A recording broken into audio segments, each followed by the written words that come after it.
안녕하세요. SUV 성애자 윤진웅입니다. 지금 제 옆에 있는 모델은 모하비 더 마스터입니다. 콘셉트카 디자인을 그대로 옮겨놓은 모습이 이상적인데요.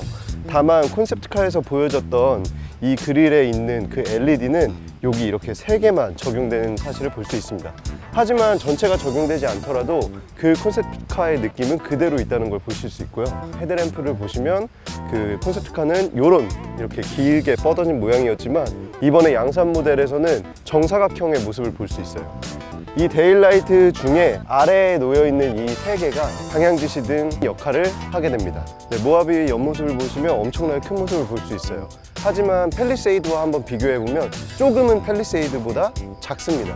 하지만 휠 베이스가 그렇게 크게 차이가 안 나기 때문에 실내 공간은 팰리세이드와 크게 차이 나지 않습니다. 근데 한 가지 다른 점은 전고가 조금 더 높아요. 근데 전고가 높은 이유를 보니까 팰리세이드는 모노코크 바디를 사용했고 이거는 프레임을 사용했어요. 자세한 설명은 이따 주행하면서 어떤 차이가 있는지 한 번 더 설명해 드리겠습니다. 캐릭터 라인을 봐도 요령을 피우지 않았어요. 막 멋있어 보이려고 요령을 피우지 않고 정확하게 그냥 깔끔하게 그냥 한 줄 정도로 캐릭터 라인을 잡아놓고 SUV, 정통 SUV를 강조한 느낌이 물씬 풍깁니다. 크게 무리하지 않는 디자인 가운데에서도 최대를 뽑아내지 않았나 그런 생각이 듭니다. 그리고 이 아래 보시면은 사이드 스텝이 있거든요. 이 사이드 스텝 같은 경우에는 기본으로 적용이 됩니다. 네, 모하비의 뒷모습을 보면 전면에 이 타이거 그릴에 이 투직으로 되어 있던 LED 그런 거와 통일성을 가질 수 있도록 이런 식으로 똑같이 이렇게 램프를 디자인한 모습을 볼 수 있습니다.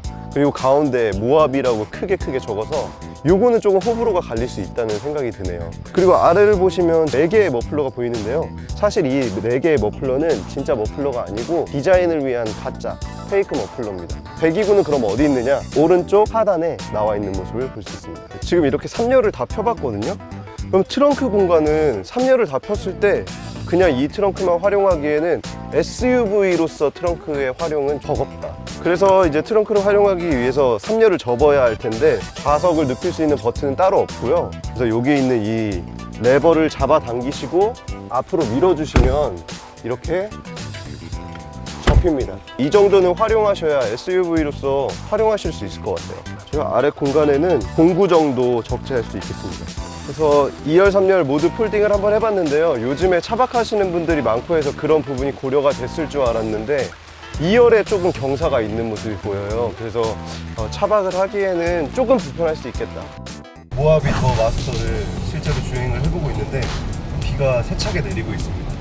제대로 된 성능을 오늘 다 100% 만족할 만큼 타볼 수는 없겠지만 그래도 최대한 타보고 탄 느낌을 그냥 그 느낌 그대로 전달해드리겠습니다.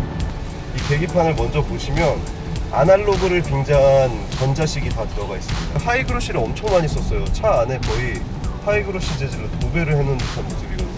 지금 이 스티어링 휠에도 포인트로 이렇게 좌우측에 하이그로시 재질이 들어가 있고요. 전체적으로 탔을 때는 고급스러운 느낌을 많이 살려놓은 것 같습니다. 계기판의 옆으로 바로 모니터를 볼 수 있어요. 근데 계기판과 모니터의 그 사이즈가 똑같아요. 옆으로 쭉 뻗어 있다 보니까 이어지는 느낌이 들어서 훨씬 더 모니터가 크게 느껴져요. 그리고 그 밑에 보시면 이 우드 나무가 이렇게 쭉 이어져서 저쪽 구조석과 운전석까지 다 이어져 있어요. 그래서 상당히 이 나무 재질이 고급스럽습니다. 그 아래로는 송풍구가 있고 그리고 현대 기아차에서 볼 수 있듯이 이렇게 일렬로 되어 있는 미디어 버튼들이 있습니다. 그런데 여기서 하나 바뀐 점이 눈에 들어와요. 바로 밑에 보시면은 이 온도 조절을 하는 게 위아래 레버로 바뀌어 있다는 점이에요. 보통 저희는 이렇게 돌려서 온도 조절을 하는 것을 생각을 하는데 이렇게 위아래로 바뀌었다는 점이 좀 특이합니다. 차 자체의 디자인으로서는 잘 어울리는 것 같습니다. 이 실내 분위기랑 이 레버는 잘 어울리는 것 같은데 돌려서 온도를 조절하는 게 더 괜찮았을 것 같다. 기어 너브는 전자식이 아닙니다. 모노코크와 프레임의 차이는 지금 사진으로 보면서 알 수 있듯이 모노코크는 통짜, 그리고 프레임 바디는 우리가 어렸을 때 갖고 놀던 미니카를 생각하시면 쉬울 것 같아요. 그 미니카 할 때 위에 덮개를 그 디자인이 되어 있는 덮개를 위에 이렇게 씌우잖아요. 그 밑에 있는 바디, 그 바디가 이 프레임 바디라고 생각하시면 될 것 같습니다. 훨씬 더 안전성이 더 높고 SUV 성능을 활용하기에는 더 적합하다는 평가를 받고 있는 바디가 프레임 바디죠.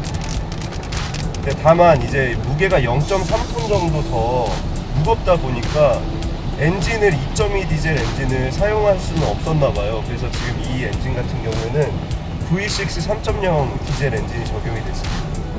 마력은 260마력에 토크는 57.1토크를 자랑하고 있습니다. 그리고 가속력은 확실히 3.0 그 디젤 엔진이 이 프레임 바디를 끌고 나가는 힘이 대단한 것 같아요. 그래서 엑셀을 밟았을 때 가속의 그 성능은 상당히 뛰어납니다. 그러나 이제 무게가 무겁다 보니까 브레이크를 밟았을 때 살짝 밀린다는 느낌이 들거든요. 그래서 예상했던 지점에 바로 칼같이 세우기가 조금 제한된다, 이런 말씀을 드릴 수 있을 것 같습니다. 때문에 더 그럴 수 있다는 생각은 들어요. 그러니까 프레임 바디를 적용한 차들은 조금 전고가 높아요. 실제로 좌석에 앉았을 때도 다른 SUV보다 조금 더 높은 자리에 앉아 있다는 생각은 들어요. 승차감이 상대적으로 모노코크보다는 안 좋습니다. 그러면 왜 프레임 바디를 굳이 사용을 하느냐? 안정성을 높이고 하체 강성 때문에 프레임 바디를 사용한다고 해요. 프레임 바디를 적용하다 보니까 그 엑셀을 통해서 들어오는 잔진도, 그리고 주행 시에 느껴지는 이 엔진 소음 정도는 조금 다른 것보다 심하게 느껴지거든요. 이제 현대 기아는 이 크루즈 컨트롤의 장인이 된 것 같거든요.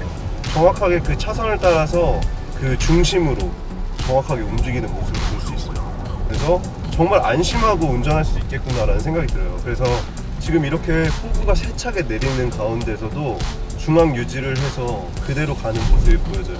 그 앞차와의 거리도 지금 눈 앞에서 육안으로 구분하기 힘들어서 비상등을 킨 상황임에도 불구하고 알아서 이 모하비가 앞차의 간격까지 신경을 써주니까 운전하는 입장에서는 굉장히 안심하고 운전할 수 있는 것 같아요. 근데 아까는 자느라 몰랐는데 지금 이렇게 딱 했을 때 지금 비가 오잖아요. 비가 오거나 뭐 이럴 때 여기에 파노라마 썬루프가 있었으면 조금 뒤 2열에 있는 사람으로서 볼 거리가 많아지는 것 같거든요. 파노라마는 없다고 해가지고 그 부분이 제일 아쉬워요. 헤드룸 같은 경우에는 굉장히 많이 여유가 있죠. 레그룸도 크게 뭐 주먹 하나 반, 뒤에 딱 엉덩이를 붙이고 앉으면 주먹 하나 반 정도. 지금 이 시트가 상당히 뒤로 와 있는데도 하나 반이 있거든요. 그리고 이따가 3열도 앉아보려고 2열도 앞으로 당겨 놓은 상태예요. 그래서 그렇게 타이트하게 해놨는데도 앉았을 때 레그룸이 이 정도 남는다는 거는 여러분들이 공간을 예상하시기가 조금 좋겠다. 자, 그래서 여기 에어컨 이제 공조 시스템을 2열 공조 시스템을 사용할 수 있는 버튼들이 있는데 그 아래 보니까 이렇게 파란색 3개, 위로 올리면 빨간색 3개 이렇게 나눠져 있는 거예요. 그래서 저는 당연히 이게 통풍 시트, 열선 시트구나 생각했어요. 그런데 그게 아니더라고요. 통풍 시트랑 열선은 도어 쪽에 버튼이 있는 거예요. 간단하게 알아볼 수 있는 숫자라도 뜰 수 있는 모니터라도 설치가 되어 있다면 좋았을 텐데 그냥 이렇게만 해놓은 게 디자인적으로는 심플해 보일 수 있지만 사용하기에는 오히려 심플하게 사용이 안 되는 것 같아요. 이 아래 USB가 2개나 있고 그 가운데는 220V가 있어요. 그래서 이런 것들은 참 활용하기 좋겠다. 여기 보시면 이제 2열도 암레스트가 이렇게 있는데 이 암레스트가 이렇게 고정이 안 되고 이렇게 원래 이렇게 고정되잖아요, 그죠? 근데 이게 여기까지 떨어져요. 이게 뭐야? 이 각도가 좀 높았어야 활용이 됐을 텐데 이렇게 되기 때문에 쿠션을 활용하지 못하겠다. 그게 조금 아쉬워요, 많이. 그리고 여기에는 컵홀더가 이렇게 깜찍하게 있고요. 3열에 앉아 있는데요, 높기 때문에 이게 발이 많이 접혀요. 이렇게 접은 상태로 오래 있다 보면 굉장히 불편하고 답답하거든요. 그래서 이게 조금 해소가 돼야겠는데 여기를 좀 파냈으면 좋겠어요. 모하비에도 후속대화 기능이 있어요. 그래서 운전석에서 3열로 이야기를 전달할 때 후속대화를 키시면 마이크를 통해서 전달되기 때문에 커뮤니케이션 하는데 전혀 문제가 없을 듯 합니다.